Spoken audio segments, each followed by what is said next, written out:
أعوذ بالله من الشيطان الرجيم بسم الله الرحمن الرحيم والعصر إن الإنسان لفي خسر إلا الذين آمنوا وعملوا الصالحات وتواصوا بالحق وتواصوا بالصبر صدق الله العظيم نعمتان مغبون فيهما كثير من الناس الصحة والفراغ كما قال رسول الله صلى الله عليه وسلم. Бүткүл аламды жоктон бар кылган Алла субханала таалага мактоолор болсун. Бүткүл аламдын жаралышына себепкер болгон пайгамбарыбыз Мухаммад Мустафа саллаллаху алейхи вассаламга Алланын рахматы жана саламы болсун. Ассаламу алейкум ва рахматуллахи ва баракатух. Урматтуу туугандар, урматтуу жамаат.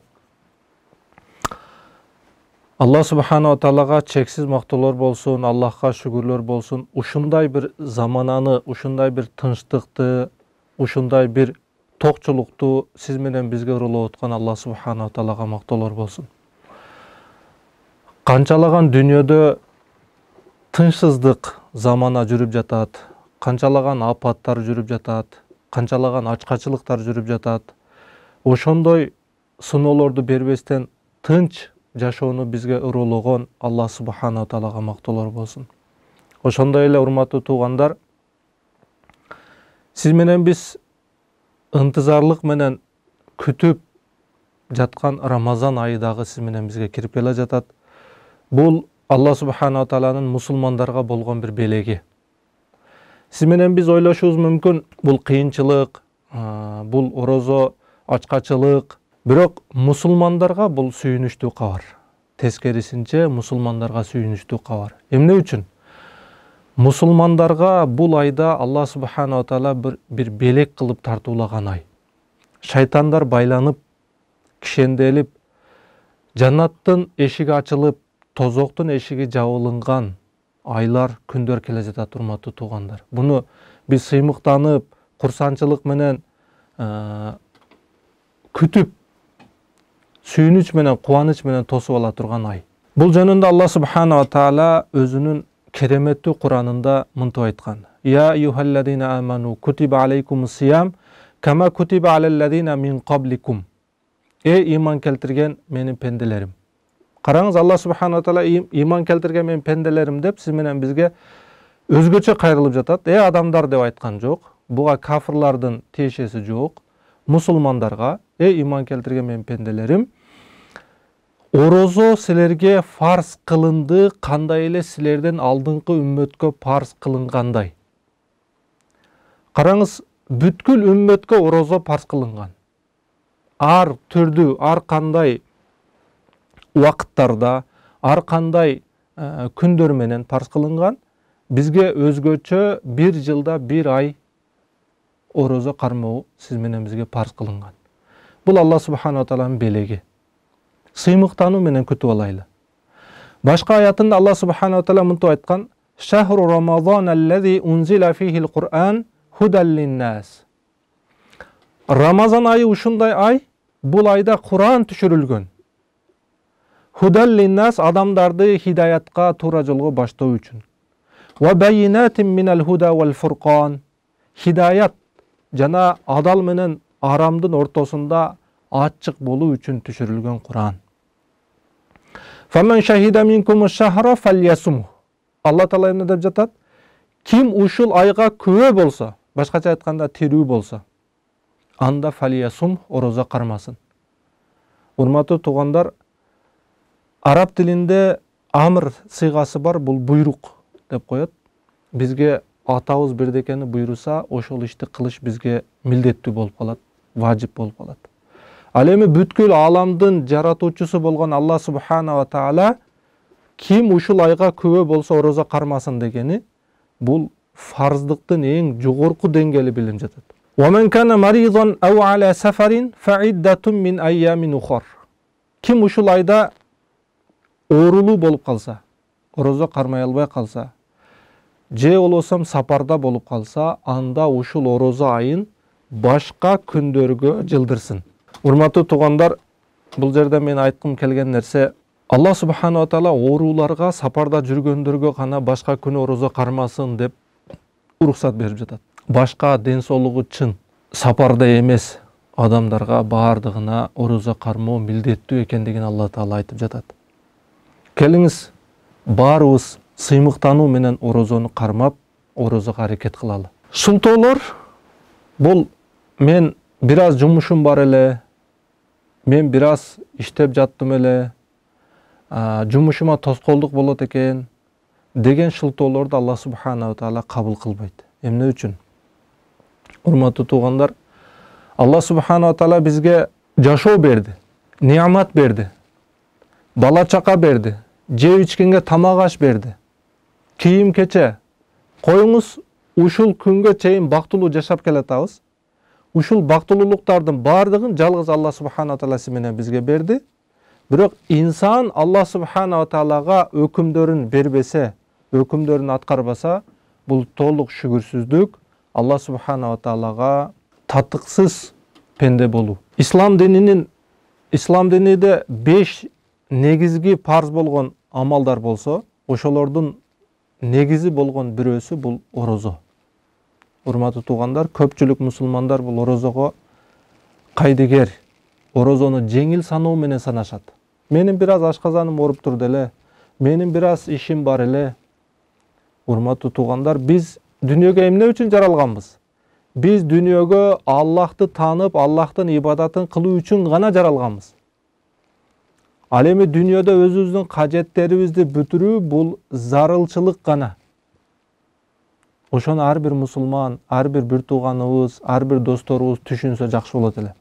Мусулмандын ар бири орозону кармаса, сыймыктануу менен кармаса, башкача айтканда, башка диндеги адамдарга орозону кандай даражада экендигин кыймыл аракет менен көрсөтсөк, сиз менен биз өзүбүздүн дүйнөдөгү милдетибизди аткарган болот элек, урматтуу туугандар. Ал эми пайгамбарыбыз саллаллаху алейхи вассалам өзүнүн хадисинде орозо жөнүндө не дейт? Сахил ибн Саад радыйаллаху анху риваят кылган хадисте пайгамбарыбыз саллаллаху алейхи вассалам айтат: "Инна фил джаннати бабан." Чындыгында бейиште бир эшик бар. Юкалу лаху ар-райян. Ал эшиктин аты Райян деп аталат. Ядхулу минху саимуна яумал кияма. Кыямат күнүндө ал эшиктен кимдер кирет десе, дүйнөдө орозо кармаган адамдар кирет. Ла ядхулу минху ахадун гайрухум. Андан башка эч бир инсан кирбейт. Райян эшигинен орозо кармоочулардан башка эч бир инсан кирбейт. Бир гана орозо кармоочуларга даярданган эшик. Айна саимун. Ал жерден бир үн келет. Орозо кармоочулар кайда? Фаякумуна ла ядхулу минху ахадун гайрухум фаида дахалу углиqa. Качан ошол эшиктен орозо кармоочулар кирген учурда ал эшик жабылат. Фалам ядхул минху ахадун. Эч бир адам кире албайт андан. Муттафакун алейхи хадис. Имам Бухари, Имам Муслим рахматуллахи алейхи риваят кылган хадис. Урматтуу туугандар, иманы бар адамга Алла Субханаху Таала кымбат болгон иманны берген инсандарга бул аят хадистер жетиштүү болот. Ал эми имансыз адамдарга бул аят хадистер жетиштүү эмес, балким Алла Таала Куранында айткан, ал инсандардын куфурлугу кайрадан көбөйөт деп айткан. Демек бүгүн биздин сабагыбыз бир гана имандууларга, урматтуу туугандар, Аллахты сүйгөн инсандарга, Аллахтын өкүмдөрүн сүйгөн инсандарга сабак болуп жатат. Бир адам сизге бир жакшылык колун созо турган болсо, жардам бере турган болсо, ошол адам сизге кандай бир даражада болот? Кандай бир сый урматка ээ болот? Алла Субханаху Таала сиз менен бизге канчалык жардам колун сунуп жатат, урматтуу туугандар. Ошолордун баардыгын сезе билип, Алла Субханаху Тааланын кандай даражада экендигин билүү сиз менен бизге милдет. Келиңиз, ушундай болойлу, баарыбыз орозо кармап, баарыбыз Алла Субханаху Тааланын тозогунан куткарылып алайлы. Бул айда шайтандарга гул кийгизилет. Башкача айтканда кишен. Кишен кандай кийгизилет десе, эки колуна кийгизилип, ошону мойнуна тагып коюлат. Башкача айтканда, шайтандардын баары байланат. Шайтандар баары байланып, Курандын, берекелүү Курандын айы башталат. Бул айда биз орозо кармоо менен биргеликте Куранды көп окушубуз зарыл. Көптөгөн адамдарыбыз, туугандарыбыз бар, орозо кармап алат, бирок шариятта арам кылынган карта оюнуну, шариятта арам кылынган нарда оюнуну ойноп, телефондон болсун же башка нерседен болсун ошентип убакыт өткөрүлөт. Урматтуу туугандар, бул убакыттардын баары орозо кармады деп эсептелинет, бирок кыяматта сөзсүз жоопкерчилик алынат. Ошондуктан келиңиз сиз менен биз эмне кылайлы? Орозо кармоо менен биргеликте Куран окуу, жакшы ибадаттарды кылуу.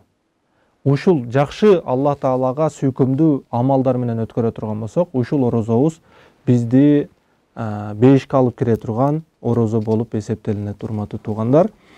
Ошол сөзүбүздүн тастыгы үчүн пайгамбарыбыз саллаллаху алейхи ва саллям хадисинде келет: "Иза жаа рамазану футихат абуабул жанна." Качан Рамазан айы келсе, бейиштин эшиктери ачылат, гулликат абуабун нар, тозоктун эшиктери жабылат. Суфидати шаятин, шайтандар байланат. Бул да муттафакун алейхи хадис. Пайгамбарыбыз саллаллаху алейхи ва саллям башка хадисинде суму ли ру'ятихи, афтиру ли ру'ятихи. Айды көргөн учуруңарда орозону кармагыла. Айды көргөн учуруңарда оозуңарды ачкыла деген хадиси бар. Муттафакун алейхи хадис. Жакында иншалла мына жакынкы күндөрдө бизге Рамазан айы келип, ошол Рамазандын айы көрүнөт. Ошол айы көрүнгөн учурда бардык инсандар орозону кармаштыгы фарз болуп эсептелинет. Ошол учурда келиңиз, менин жумушум бар эле, менин мындай кажеттерим бар эле дебестен, ошол Рамазандын орозосуна даяргерчилик көрөлү. Рамазандын орозосуна даяргерчилик көрөлү. Көптөгөн туугандарыбыз жаш болуп туруп, күч кубаты бар болуп туруп, мен орозо кармай албайм, курсагым көп ачып кетет, мен мындай оор жумушум бар деп шылтоо кылышат. Урматтуу тууган, Аллах Таалага эң сүйкүмсүз кайсы инсан десе, күчү бар, бирок ошол күчүн Аллахтын өкүмдөрүнө жумшабаган адам Аллахтын эң ачуусу келген сүйкүмсүз адамы болуп эсептелинет. Аллах Таалага эң сүйкүмдүү инсан кайсы десе, жаш кезин, жаштык күчүн ибадатка жумшаган инсан Аллахка эң сүйкүмдүү инсан болуп эсептелинет. Досторубузду, туугандарыбызды, жакын адамдарыбызды ошол Аллахтын фарз болгон, сүйкүмдүү болгон орозосуна сиз менен биз чакырайлы, урматтуу туугандар. Дагы айта кетчү нерсе, бул 3 күндүк жашоо. Ошол 3 күндүк жашоонун 1 күнү сиз менен биздики, 2 күнү биздики эмес. Кандай? Биздин кечеги күнүбүз биздики эмес. Биз аны өткөрүп жибердик. Бүгүнкү азыркы убактыбыз сиз менен биздики. Ушундан пайдаланышыбыз керек. Эртеңки убакыт дагы биздики эмес, ал Аллахныкы. Эмне үчүн? Эртеңки күнгө биз келебизби, келбейбизби? Эмки Рамазанга чейин барбызбы, жокпузбу? Эмки бул айларга ким келет, ким келбейт? Ошондуктан азыркы күндү ганимет билип, Аллах субхана ва тааланын акыретине даярданып калайлы, урматтуу туугандар. Ад-дунья мазраул ахира. Бул дүнүйө акыреттин эгин майданы. Ким канчалык эгин эгет, акыретте ошону гана уруп алат. Урматтуу туугандар, ошондуктан келиңиз орозого даяргерчилик көрүп, орозону баарыбыз кармаганга аракет кылалы. Аллах субхана ва таала эки дүнүйөдө сиздерди, биздерди бактылуу кылсын жана өзүнүн өкүмдөрүнө бекем турган инсандардан кылсын.